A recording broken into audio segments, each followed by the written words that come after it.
Darrell Johnson, Gospel Herald, CitySportsReport.com. I'm here with American tennis legend, Mr. Michael Chang. Michael, how are you doing today? I'm doing well, thanks.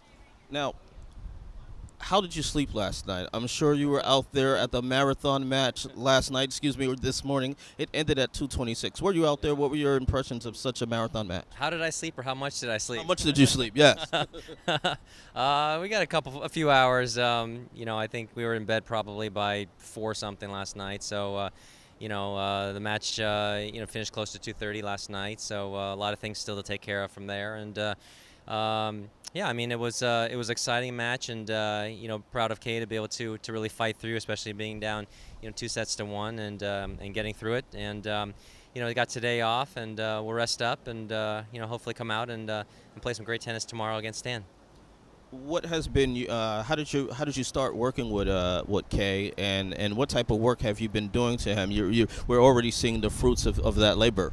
Yeah, I mean it's. I had played him in an exhibition a few years ago, and so that was the first time I got a chance to meet him, and then met up again, at the French a couple years ago. And then, last year he didn't have a very good summer. He lost first round here at the Open, and his agent Ollie, gave me a call and said, "Hey, love to sit down and talk with you a little bit about, possibility of working with Kay." And and that's pretty much how it got started. We've been working since December, it's been going well. And I felt like, this is kind of a unique opportunity because I wouldn't normally have this opportunity to. I've been a whole lot of Asian men doing very well on the ATP tour. So Kay's been top 20 now for the last couple of years, and has been struggling to kind of get a little bit higher and be able to break in the top 10. So that was one of our goals this year, and he's done that earlier this year, and he's been playing some good tennis.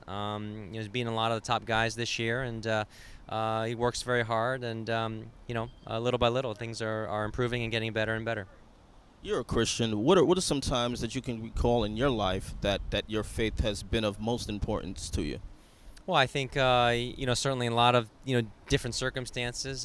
Some on the court, obviously, and quite a few off the court as well. I think that whenever you run into difficult or tough situations, it's a comfort to know that the Lord is in control, is in full control. So for the most part, you go out there and you do things the best way that you know how, and you leave the results and everything else to God.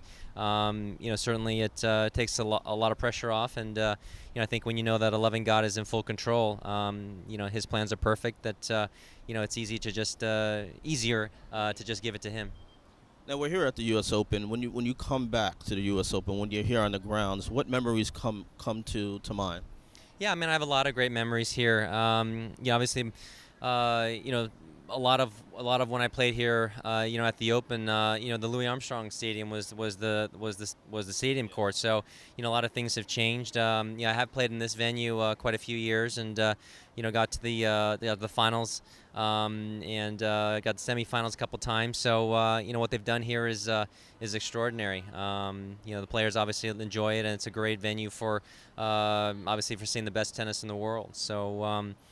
But it's a lot of great memories here. I still have an opportunity to play in the Legends events every now and then. I'm doing that this year, and so it's been fun to be able to have a combination of taking in the event and coaching a little bit and playing a little bit as well.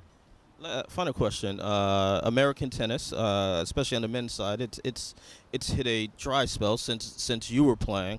But who do you see on the horizon who could possibly make a run at winning some Grand Slam tournaments? Yeah, I mean I think it's been tough to follow our generation. Our generation has done so well, and to be honest with you, I don't know if there's going to be another generation like ours. Myself, Pete Sampras, Andre Agassi, Jim Courier.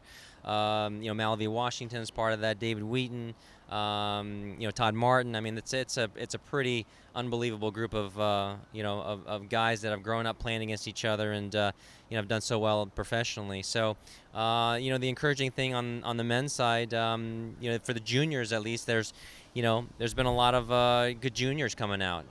This year's Wimbledon juniors is a great example. We had 7 or 8 American boys in the draw, and come semifinals day, 3 of the 4 were semifinalists from the United States, and the 2 finalists were also from the United States. So the future is looking, certainly brighter. The guys now that are obviously on tour are still playing some good tennis, and you never know.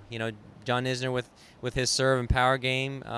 You never know. He can always continue to do better. He's done very, very well so far, and some of the younger guys as well. So. Hopefully, things will continue to get better and better as USTA puts forth more and more effort to better American tennis. All right. Thank you for your time. Great. Appreciate it. Thank you.